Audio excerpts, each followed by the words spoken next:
إن الحمد لله نحمده ونستعينه ونستغفره ونعوذ بالله من شرور أنفسنا ومن سيئات أعمالنا من يهده الله فهو المهتدي ومن يضلل فلا هادي له أشهد أن لا إله إلا الله وأشهد أن محمدا عبده ورسوله الذي لا نبي ولا رسول بعده أما بعد فيا عباد الله أوصيكم ونفسي بتقوى الله كما قال الله تعالى في كتابه الكريم أعوذ بالله من الشيطان الرجيم يا أيها الذين آمنوا اتقوا الله حق تقاته ولا تموتن إلا وأنتم مسلمون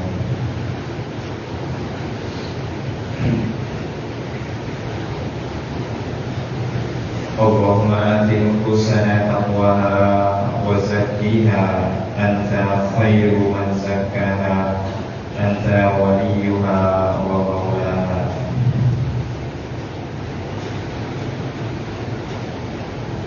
اللهم أنت ربي لا إله إلا أنت خلقتني وأنا عبدك وأنا على عهدك ووعدك ما استطعت أعوذ بك من شر ما صنعت أبوء لك بنعمتك علي وأبوء بذنبي فاغفر لي فإنه لا يغفر الذنوب إلا أنت آمين آمين يا رب العالمين. Alhamdulillah jemaah Masjid Al-Iqra di sore hari ini menjelang malam maghrib, Allah Subhanahu wa Ta'ala berikan anugerah kepada kita, yaitu air hujan yang Allah Subhanahu wa Ta'ala turunkan. Mudah-mudahan ini menjadi keberkahan bagi kita di malam ini, dan mudah-mudahan wasilahnya thalabul ilmi di masjid di saat hujan ini senantiasa penuh dengan keberkahan dan keberkahan. Semoga Allah Subhanahu wa Ta'ala mengabadikan keberkahan ini untuk kita, keluarga kita, dan kaum muslimin semua. Amin ya rabbal alamin. Melanjutkan pembahasan yang beberapa minggu atau 1 bulan yang lalu sempat dibahas perihal kajian manusia terbaik, manusia paling mulia, Nabi Muhammad SAW, kronologis atau perjalanan hidupnya dari pra-kelahiran. Kita sudah sampai pada materi kemarin perihal hijrah ke Taif, kemudian pulang, dan beberapa kejadian setelah Nabi Muhammad SAW pulang. Sebelum kejadian hijrah ada tahun-tahun kesedihan, tahun-tahun yang berat bagi Nabi. Itu memberikan bekas mendalam kepada Nabi SAW. Maka bekas yang mendalam itu, kesedihan itu harus dihilangkan. Karena jika kesedihan itu terus berada di dalam diri seorang pendani, di dalam diri Nabi Muhammad SAW, maka dakwahnya tidak akan berjalan. Jadi harus dihilangkan dulu kesedihannya, lalu kemudian akan semangat kembali berdakwah. Nah, optimisme ini disebutkan, dikatakan dalam sebuah riwayat ketika Rasulullah SAW pulang bersama Zaid bin Harithah. Di sana ada sebuah amanah, ada sebuah kalimat dari Rasulullah yang mana ini menjadi kabar gembira pertama. Kapan? Ketika malaikat datang dan memberikan kabar bahwa Allah tidak marah kepada Nabi. Saat Nabi mengatakan, ya Allah, aku adukan lemahnya kekuatanku, kepada siapa diri ini akan aku pasrahkan, apakah kepada musuh-musuhku yang akan membinasakanku. Terus Nabi curhat kepada Allah, karena merasa ini Allah marah ke saya. Apakah saya itu enggak layak menjadi nabi? Apakah saya itu enggak layak menjadi rasul? Pertanyaan-pertanyaan itu terus. Kenapa ada pertanyaan-pertanyaan itu? Karena kesedihan yang terus bertubi-tubi, sehingga mulai mempertanyakan, apakah saya ini layak sebagai seorang nabi? Apakah saya ini gagal? Udah dikepung, ditinggalkan oleh yang terkasih, mengalami kesedihan, kemudian berdakwah ke Taif, punya strategi yang dirancang begitu luar biasa dalam pemberhentian selama menuju ke Taif. Bagaimana cara dakwahnya, bagaimana menyampaikannya, kepada siapa dakwah ini akan disampaikan, kenapa Taif yang menjadi pilihan. Itu betul-betul dipikirkan matang-matang.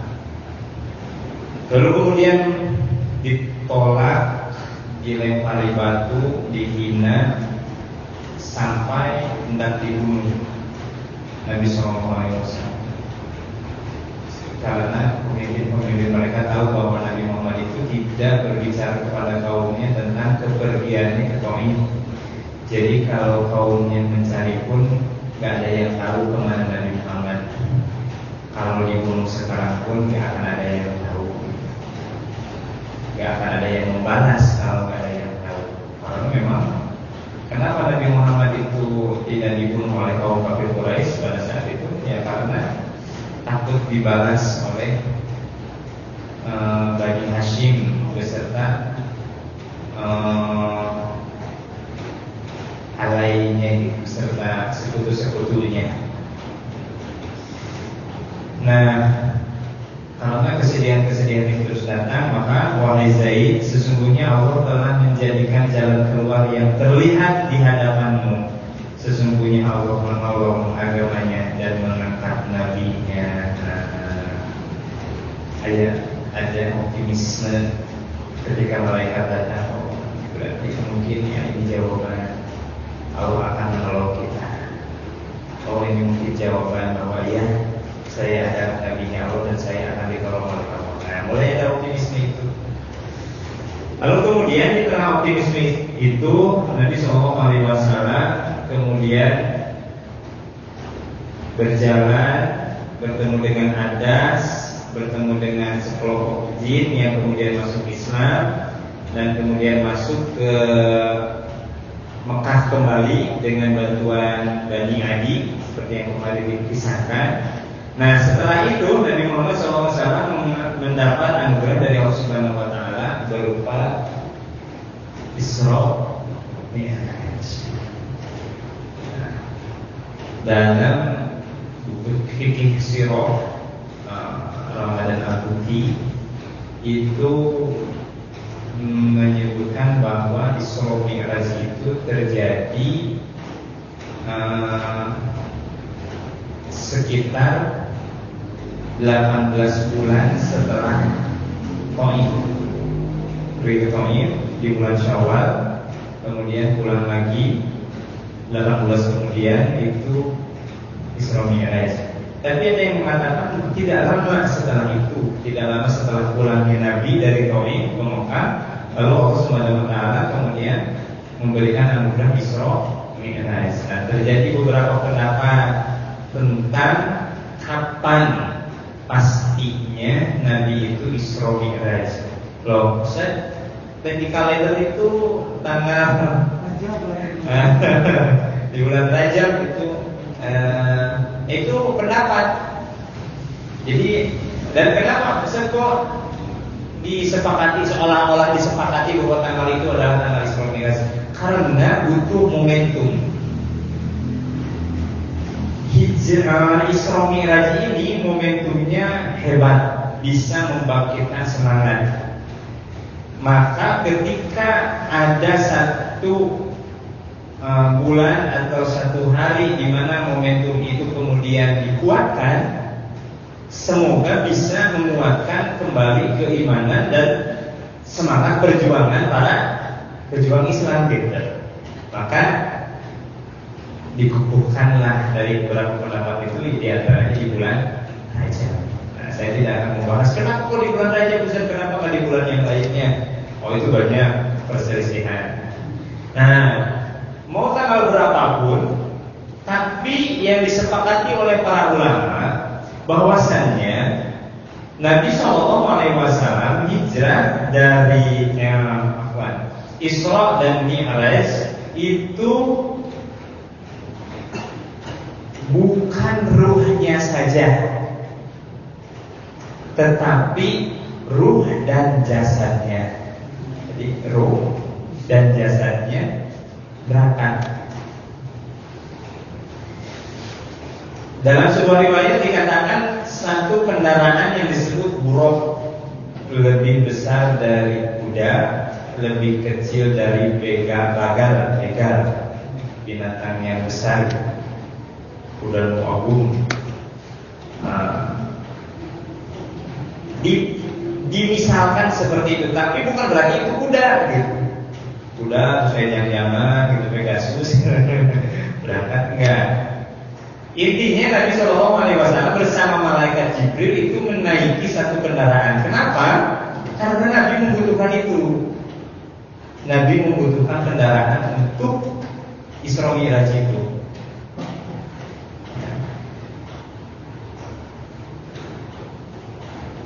Dan Nabi SAW, Allah Subhanahu Wa Taala abadikan perjalanan ini di dalam diantaranya Quran surah Al-Isra. Dan yang luar biasanya ketika kita baca Quran surah Al-Isra itu, Subhanalladzi asra bi abdihi. Allah itu menyucikan dirinya, memuji dirinya di dalam Al-Quran, lalu kemudian menyebutkan satu mukjizat yaitu Isra dan Mi'raj Nabi Muhammad SAW, dan Nabi di sana tidak dipanggil sebagai Nabi. Nabi menghadap ke Allah itu bukan sebagai Nabi dan bukan sebagai Rasul. Maka kalimatnya abdihi, sebagai abdinya, sebagai hambanya. Nah, ternyata para ulama memiliki kesimpulan bahwa predikat tertinggi, jabatan tertinggi seorang manusia itu bukan sebagai nabi atau rasul, tetapi derajat tertinggi seseorang itu ketika menempatkan dirinya sebagai abdun. Maka Rasulullah SAW pernah ditawarkan oleh malaikat, wahai Rasul, apakah engkau ingin menjadi Rasul yang raja atau engkau ingin menjadi Rasul yang hamba? Maka Rasul menjawab, saya ingin menjadi Rasul yang hamba. Pertanyaannya, apakah Rasul sebetulnya bisa menjadi kaya raya? Apakah Rasul bisa memiliki istana? Apakah Rasul bisa memiliki singgasana yang luar biasa? Bisa, sangat bisa. Rasul kaya raya. Bayangkan ketika Khaybar, nanti kita akan berkisah tentang Khaybar, tapi ini kisah unik setelah Khaybar. Nabi Muhammad itu menaklukkan Khaybar, di mana Khaybar itu adalah kebun kurma yang sangat luas milik orang Yahudi, yang kemudian karena mereka melecehkan muslimah di sana, diperangi, dan kemudian Khaybar menjadi ghanimah, harta rampasan perang. Rasul itu memiliki hak 1/5 dari rampasan perang, 1/5-nya. Dan itu terserah Rasul mau dipakai untuk apa. Dan dalam kisahnya Rasul itu membagikan kepada istri-istrinya, dan setelah Khaybar itu barulah Rasul beserta para istrinya merasa kenyang. Bayangkan perjalanan dakwah yang begitu panjang. Setelah hijrah di Madinah, baru Rasul dan para sahabat itu merasakan yang namanya kenyang. Berarti perjalanan dakwah itu sulit, sukar, dalam keadaan lapar. Setelah Khaybar, para sahabat merasakan kenyang, walaupun tidak semuanya. Dan Nabi itu mendapatkan 1/5, kemudian dibagi kepada istri-istrinya. Ada satu kisah unik di mana ada seorang perempuan bernama Hani, itu dilamar oleh Nabi SAW, tapi Hani tidak menerima lamaran Nabi, jadi tidak menjadi istri Nabi. Kenapa Nabi memilih Hani sebagai istri? Karena Hani itu banyak anaknya dan suaminya itu meninggal di medan perang. Karena Nabi merasa kasihan sama Nabi ditikah. Untuk apa? Agar anak-anaknya itu ada yang ngurusin. Tapi Hani itu mengatakan bahwa tidak, Rasul, aku tahu kenapa kau mau menikah kepadaku, tapi tenanglah, aku adalah perempuan Quraisy. Nah, di sini ada yang luar biasa. Ada apa dengan perempuan Quraisy? Ternyata perempuan Quraisy itu dipuji langsung oleh Nabi. Sebaik-baik perempuan adalah perempuan Quraisy. Kenapa? Karena mereka itu paling pintar menjaga harta suami dan paling bisa melayani tamu. Kalau ada tamu suaminya, wah, hidangan di meja itu, kalau perempuan Quraisy pasti memberikan hidangan terbaik. Kenapa? Karena sudah dididik dan dibiasakan ketika di Mekah itu selalu menjamu tamu. Kenapa? Karena ke Mekah itu sering ada tamu yang berziarah untuk umroh, untuk haji. Maka perempuan-perempuannya itu terbiasa memberikan hidangan istimewa kepada para tamu. Dan Rasul mengatakan tidak ada perempuan yang lebih baik daripada Quraisy dalam hal menjaga suami, menjaga anak, dan menghormati tamu. Maka kata Hani, ya Rasul, saya adalah perempuan Quraisy. Artinya Hani itu ingin mengatakan, oh ya Rasul, tenang, saya itu pintar menjaga harta suami saya itu pintar menjaga anak, dan saya itu bisa menjaga tamu-tamu. Jadi tidak usah khawatir.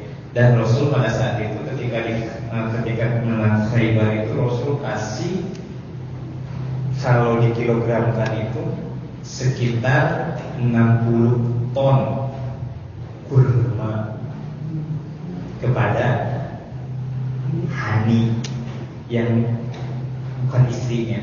Kepada istri-istrinya Rasul masih lebih banyak lagi. Dan itu luar biasa, tanpa menyisakan sedikit pun untuk Rasul. Nah, di sana. Nah, kemudian kok bisa gitu? Ternyata walaupun prosesnya panjang, tidak bisa dilakukan langsung gitu, itu ada prosesnya. Ternyata Rasul itu senantiasa memberikan seluruh hartanya kepada istrinya. Lama gaji gitu ya, dikasihkan seadanya gitu. Punya uang berapapun dikasihkan ke istri. Dan ternyata dengan seperti itu terbentuklah perempuan yang mandiri, perempuan yang bisa menghormati tamu, menjaga harta suami, dan menjaga anak-anaknya. Jadi ketika perempuan dikasihkan kewenangan oleh kita, nih uang saya ada segini, silakan atur, silakan urus.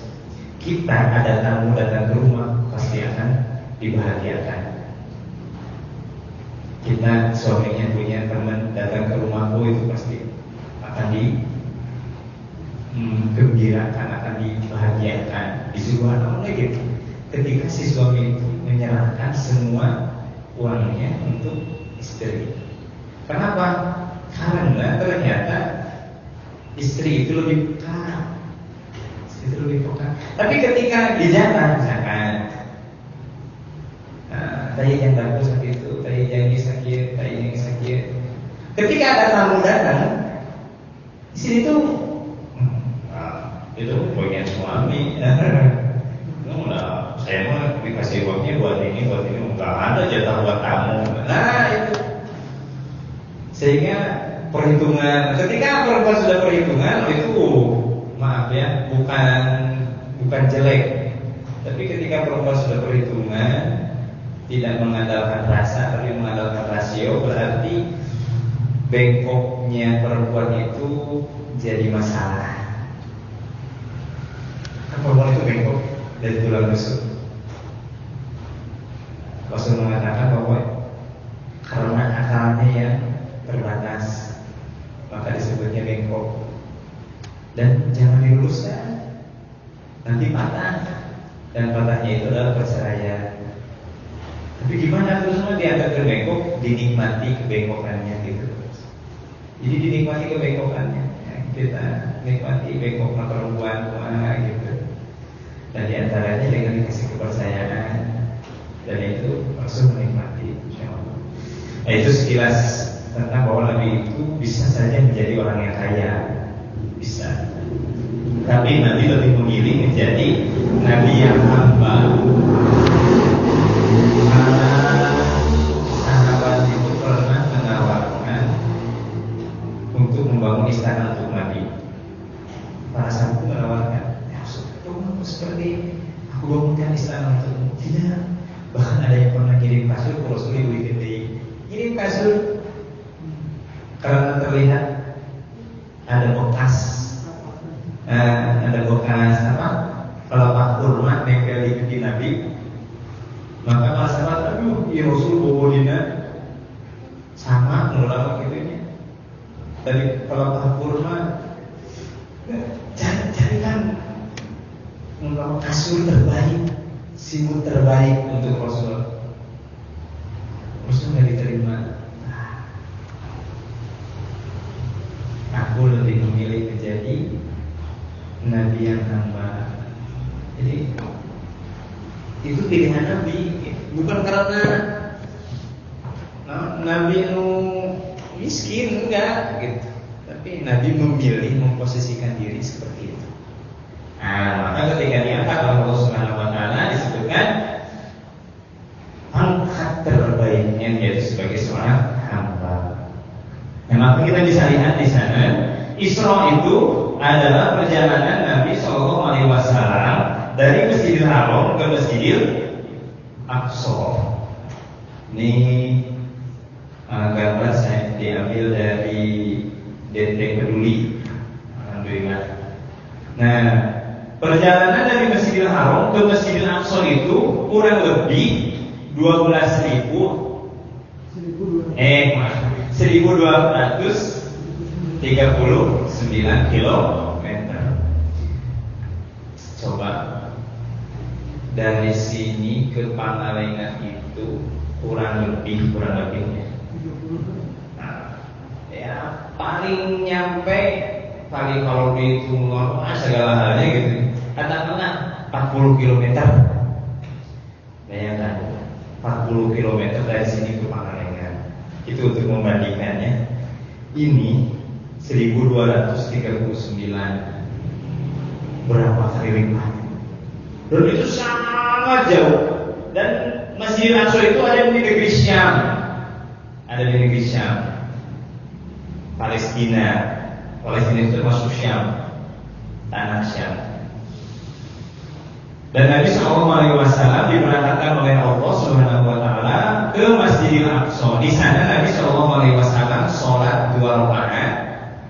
Kemudian malaikat Jibril menawarkan minuman. Mau yang mana? Ada arak, ada susu. Maka Nabi memilih, saya minum gelas yang berisi susu. Maka kata malaikat, engkau memilih fitrah. Kau memilih Nabi duduk di sana dan meminum air susu itu. Lalu setelah sholat, setelah minum, terus nggak jalan-jalan dulu, nggak lihat-lihat dulu apa.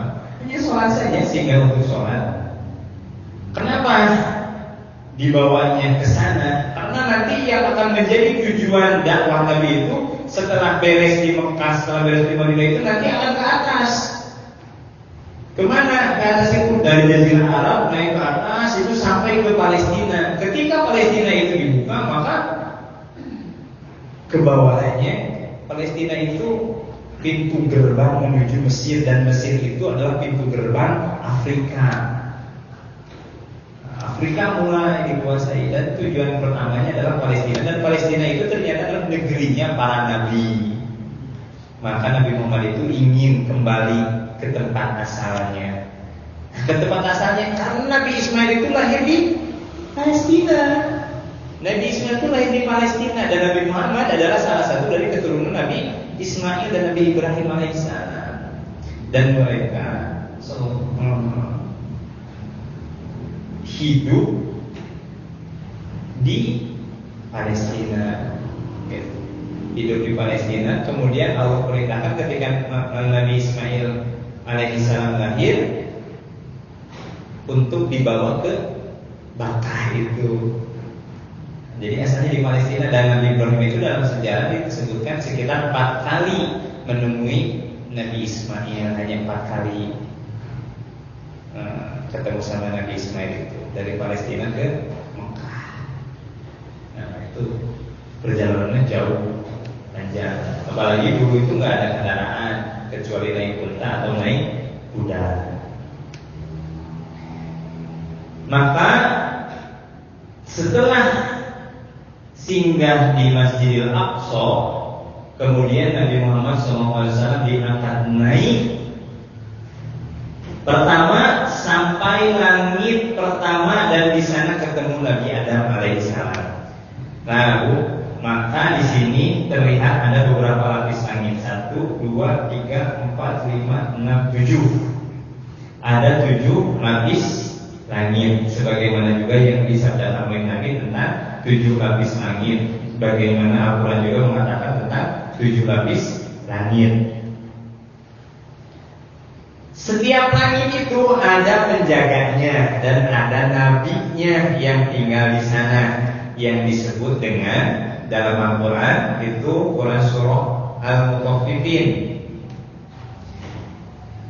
bahwa kelak akan disimpan ruh dari orang beriman itu lafi indiyin, di langit. Nah, di lapis-lapis langit.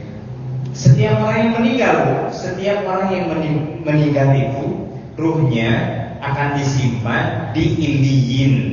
Siapa? Yang abror, yang senantiasa berbuat baik. Sementara orang-orang yang mereka berbuat kebalikan dari orang yang baik, yaitu fujar, orang yang senantiasa durhaka, lafi sijin, disimpannya itu di sijin. Sijin itu dalam sebuah riwayat dikatakan bahwa sijin itu adalah penjara. Sijin itu kan dari astajnu, artinya penjara, yang berada di lapisan tanah paling bawah. Sempit, jadi langit tanah dari atas ke bawah itu semakin sempit. Gitu. Kalau langit dari atas, dari bawah ke atas itu semakin luas. Semakin luas kalau langit semakin ke atas itu. Dan setiap lapisan langit itu ada malaikat penjaga dan juga ada nabinya, ruh nabi. Maka Nabi Muhammad SAW pergi dari Baitul Maqdis, dari Masjidil Aqsa, ke langit pertama, dan di langit pertama bertemu dengan Nabi Adam alaihissalam. Sejauh yang ilmu pengetahuan mencapai saat ini, itu tidak ada yang berhasil menembus langit pertama. Sampai jauh pakai teleskopnya. Betul-betul ini. Di balik semua kontradiksinya, tapi sampai sekarang itu tidak ketemu di mana ujung langit pertama. Padahal Rasul mengibaratkan bahwa langit pertama dengan langit kedua itu seperti cincin di tengah padang pasir. Langit pertama itu seperti cincin, langit kedua itu padang pasir. Langit kedua dengan langit ketiga seperti cincin di tengah padang pasir, terus sampai langit ketujuh. Jadi semakin besar. Maka Allah Subhanahu wa taala mengatakan ketika menciptakan langit itu Allah memberikan kalimat lawasi'un. Dan kami terus meluaskan langit itu, dilegak, semakin luas gitu langit itu. Dan Nabi sampai di langit pertama mengucapkan salam kepada Nabi Adam alaihissalam. Set naik ke langit kedua bertemu dengan Nabi Isa dan Nabi Yahya alaihissalam. Mengucapkan salam lagi. Kemudian set langit ketiga bertemu dengan Nabi Yusuf alaihissalam. Nabi Yusuf mengatakan, engkau memiliki setengah ketampananku. Jadi Nabi Yusuf itu paling tampan dan Nabi Muhammad itu setengah tampannya Nabi Yusuf alaihissalam. Datang Nabi Muhammad itu sebagaimana yang dikisahkan di awal pertemuan kita dulu tentang Syama'il Nabawiyah Muhammadiyah. Kemudian naik lagi ke langit keempat bertemu dengan Nabi Idris alaihissalam. Naik lagi ke langit kelima bertemu dengan Nabi Harun alaihissalam. Langit keenam bertemu dengan Nabi Musa, dan di langit tertinggi bertemu dengan Nabi Ibrahim alaihissalam. Nah, ketika sudah di langit ketujuh, baru Nabi SAW ke Baitul Ma'mur. Dan ada yang mengatakan bahwa Baitul Ma'mur itu langit ketujuh, tempatnya Nabi Ibrahim alaihissalam. Ada yang mengatakan pula bahwa langit ketujuh dengan Baitul Ma'mur itu beda lapisan lagi. Tapi Nabi Ibrahim itu berada di langit paling tinggi, artinya paling dekat dengan Allah. Kenapa Nabi Adam paling bawah? Karena malu bertemu dengan Allah atas dosanya, sehingga manusia diturunkan ke bumi dan ingin menyapa manusia yang kemudian dinaikkan ke langit di langit pertama. Di antara keduanya, dimana diadatkan CD gitu. Setiap ruh yang dinaikkan oleh Allah ke ilayah itu ketemu, kemudian Allah istirahatkan, yang disebut dengan alam barzakh. Alam barzakh itu bukan akhirat. Alam barzakh itu pemisah antara akhirat dan dunia, dan itu belum masuk ke akhirat. Nah, ketika sampai di Baitul Ma'mur, di sana malaikat banyak sekali, jutaan malaikat datang. Dan inilah kisah tentang at-tahiyyat. Doa at-tahiyyat itu dari sini. Kenapa? Karena Nabi SAW mengatakan at-tahiyyatu lillah wassalawatu wa barakatuh. Nabi Muhammad ketika hendak bertemu dengan Allah, segala kehormatan itu untuk Allah, segala sholawat, segala keberkahan itu milik Allah. Nah, at-tahiyyatu lillahi wassalawatu wathayyibat. Assalamu alayka ayyuhan nabi. Nah, Allah menjawab. Nabi mengatakan at-tahiyyatu lillah. Allah menjawab, Assalamu alayka ayyuhan nabi wa rahmatullahi wa barakatuh. Beserta para malaikat semuanya menjawab. Kemudian Assalamu alayna wa ala ibadillahi sholihin. Nabi itu ingat kepada kaumnya. Pertama mengucapkan salam kepada Allah, kemudian Allah menjawab, malaikat menjawab, dan Nabi ingin berkah ini juga dilimpahkan kepada kaumnya. Maka Nabi mengatakan Assalamu alayna wa ala ibadillahi sholihin. Maka ketika melihat kejadian itu, para malaikat cemburu. Wah, ini Nabi luar biasa. melihat Nabi mengucapkan salam, kemudian Allah menjawab salamnya, kemudian Nabi ingat kepada kaumnya, maka bersolawatlah semua malaikat kepada Nabi. Mereka semua bersaksi, asyhadu an la ilaha illallah wa asyhadu anna Muhammadan abduhu wa rasuluh. Itu malaikat semuanya bersaksi. Indah sekali ini Muhammad. Aku bersaksi, kata malaikat, bahwa engkau Muhammad adalah utusan Allah dan tidak ada Tuhan selain Allah, dan engkau Muhammad adalah utusan Allah. Kemudian mereka melanjutkan dengan sholawat. Kenapa Nabi Ibrahim disebut? Karena Nabi Ibrahim lihat dari bawah, gitu kan? Di langit ketujuh, di langit yang paling tinggi. Maka kalimatnya Allahumma sholli ala Muhammad wa ala ali Muhammad kama shallaita ala ali Ibrahim. Karena Nabi Ibrahim ada di sana, gitu. Masya Allah. Nabi Ibrahim ada di langit paling tinggi dan Nabi Muhammad berada di Baitul Izzah. Maka Nabi Ibrahim dibawa keberkahannya salawat, disebut salawat Ibrahim, salawat Ibrahimi. Salawat yang di sana ada Nabi Muhammad dan ada Nabi Ibrahim alaihissalam. Salam salawat. Asyhadu an la ilaha illallah wa asyhadu anna Muhammadan abduhu wa rasuluh. Allahumma sholli ala Muhammad wa ala ali Muhammad kama shallaita ala ali Ibrahim wa barik ala Muhammad wa ala ali Muhammad kama barakta ala ali Ibrahim. Lalu kata Nabi sallallahu alaihi wasallam, innaka Hamidum Majid. Allah, semuanya Engkau itu Maha terpuji, Maha pemilik segala kemuliaan. Itu adalah kisah Isra Mi'raj dan kita baca setiap tahiyat. Ini percakapan itu direkam dan dijadikan bacaan ketika tahiyat. Tahiyat awal atau tahiyat akhir, insyaallah. Dan ketika sampai di sana, Nabi Sallallahu Alaihi Wasallam kemudian diperlihatkan surga. Maka ada satu kisah di mana Nabi mendengar suara sendal. Kenapa Nabi ingat suara sendal itu?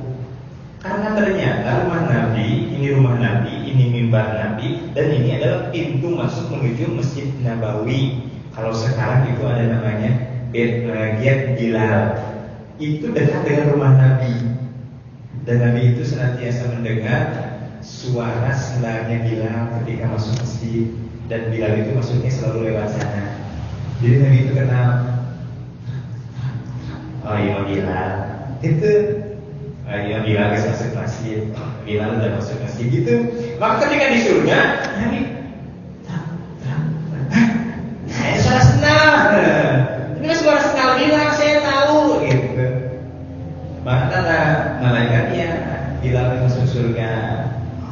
Maka Nabi kemudian menyampaikan setelah bertemu dengan Bilal kan, bahwa Bilal itu suara sendalnya itu sudah sampai di surga. Luar biasa. Karena amalan apa? Karena amalan Bilal itu selalu ke masjid setelah wudu untuk sholat syukrul wudu. Sholat sunat ternyata itu sholat sunat syukrul wudu, dan itu mengatakan Bilal sampai ke surga. Tentunya setelah amalan-amalan yang wajibnya dilaksanakan. Kemudian Nabi juga diperlihatkan tentang neraka. Nah, ada neraka nih. Dan ternyata ketika Nabi melihat, waduh, ternyata neraka itu dipenuhi oleh perempuan. Lalu Nabi melihat ada Ariyah, ada perempuan yang berjilbab tetapi telanjang, dan dia di dalam neraka menjambak rambutnya sendiri. Maksudnya kumaha Ustaz? Iya, dia itu menutup aurat tetapi terlihat aurat. Terus ditutup tapi ketinggali. Artinya apa? Nyetak. Nah, pokoknya ditutupan tapi diperecet-perecet gitu kan. Kan tujuan menutup itu agar tidak terlihat, agar tidak ngebentuk gitu kan. Maka ditutupan. Ini ditutupan tapi diketatkan gitu sehingga tetap terlihat dadanya, gitu, tetap terlihat pinggulnya, dan itu Rasul melihatnya banyak di dalam neraka menjambak-jambak rambutnya sendiri. Alhamdulillah ini. Kalau saat itu ada perintah yang utama, yaitu perintah untuk sholat. Ternyata sholat itu perintah yang luar biasa yang Allah Subhanahu Wa Taala wajibkan kepada Nabi dengan cara yang luar biasa, yaitu Nabi dinaikkan sampai ke Baitul Izzah, Sidratul Muntaha, sampai ke Sidratul Muntaha. Kemudian di sana ada arasy-Nya Allah. Baitul Izzah, Sidratul Muntaha, arasy-Nya Allah. Di sana ada malaikat yang didekatkan dengan Allah, dan malaikat-malaikat yang didekatkan, malaikatul muqarrabun, dan ada ruh-ruh juga yang didekatkan dengan para malaikat itu. Jadi bercerita tentang kematian ada dalam surah Al-Waqiah. Ada yang muqarrabun, ada ahlul yamin, dan ada ahlul shimal. Muqarrabun itu yang didekatkan dengan Allah dekat. Ahlul yamin itu yang dia itu selamat tapi tidak terlalu dekat dengan Allah. Kalau yang shimal itu dia celaka. Itu tentang kiamat. Dan di sana ada doa ruku subhanallah azim di akhir ayat. Kata Rasul, jadikan ini sebagai doa di dalam ruku'mu. Itu seputar Isra Mi'raj. Nah, di sana ketika Nabi SAW diperintahkan, awalnya itu 50. Kemudian turun ke bawah, ketemu dengan Nabi Ibrahim. Nabi Ibrahim itu satu-satunya Nabi yang gak pernah protes ke Allah. Nabi yang senantiasa, wah, aku kalau cek Allah A, cek Allah B gitu. Mau kaum yang merasa gimana-gimana juga, Nabi Ibrahim senantiasa menyempurnakan perintah dari Allah. Kata Nabi Ibrahim, ketika di langit ke-6 ketemu sama Nabi Musa, nah di sanalah ihsannya Nabi Musa, kebaikan Nabi Musa kepada kita yang bukan umatnya. Ketika, oh apa tadi? Saya diperintahkan sholat berapa kali? 50 kali. Gak akan kuat. Kata Nabi Musa, gak akan kuat. Kenapa? Karena Nabi Musa itu mengalami nih bagaimana bebannya kaumnya gitu. Bani Israel gitu. Bani Israel kasih darah resena gitu. Umat aja, Allah takut akan memberatkan umat. Jangan. Minta keringanan kamu. Kata Nabi Muhammad, aku malu. Allah akan mengasih Allah penyayang. Lagi minta keringanan, diturunkan lagi, datang lagi ke Nabi Isa, ke Nabi Musa. Minta lagi keringanan, naik lagi, turun lagi, minta lagi keringanan terus gitu. Sampai tersisa 5 waktu saja, yang asalnya 50 waktu menjadi 5 waktu. Maka kata Nabi Musa, jangan, pergi lagi ke atas, minta keringanan lagi. Kata Nabi Muhammad, dah, yang 5 aja ini. Maka kata Nabi Musa, ya. Dan ternyata 5 waktu ini terasa berat, terasa ringan. Ringan berat. Sholat berat ringan yang 5 waktu. Ringan, Ustaz. Ringan apa? Ringan untuk ditinggalkan. Kata Imam Al-Ghazali, yang perkara yang paling ringan itu adalah meninggalkan sholat. Masya Allah.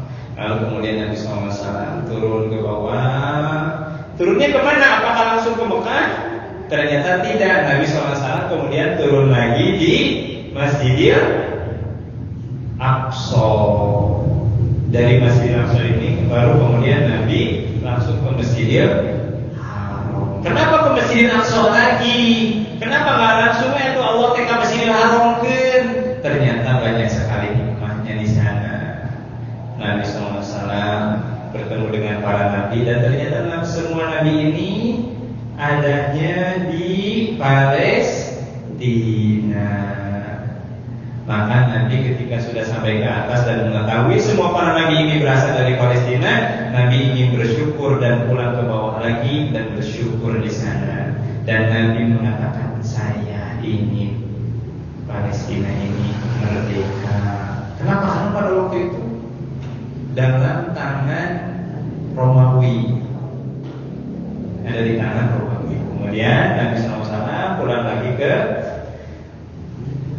Masjidil Haram, dan itu hanya terjadi dalam waktu yang singkat, dalam waktu di bumi.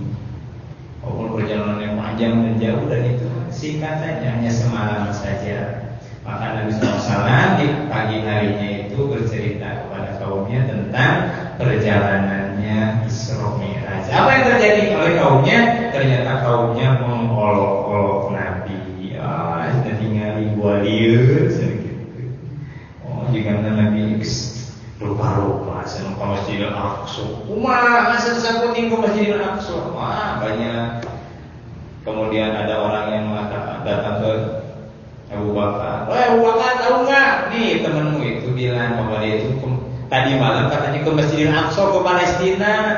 Lihat dengan tujuan supaya Abu Bakar itu berhenti membela Nabi Muhammad SAW. Tapi yang terjadi Abu Bakar malah, kalau Nabi mengatakan itu berarti benar. Di sanalah as-siddiq. Nabi Abu Bakar diberikan as-siddiq. Karena orang yang pertama yang langsung mengatakan benar Nabi Muhammad Isra Mi'raj. Di mana yang lainnya ragu-ragu, namanya. Sampai Nabi membuktikannya dengan ada beberapa orang yang bertanya, kalau kamu pernah ke Masjidil Aqsa, coba ada berapa tiang di sana, ada berapa jendela masjidnya, ada berapa batuan-batuan yang di pinggirnya. Padahal Nabi ketika yang sholat, yang hitung jendela, bukan untuk menghitung tiang. Tapi Nabi SAW ketika naik ke Hijr Ismail, kemudian Allah tampakkan dengan detail gambaran Masjidil Aqsa, dan Nabi menghitungnya. Jendela masakir, tiang masakir, kayak batu lagi, kayak batu lagi. Dan semuanya mengatakan saya benar.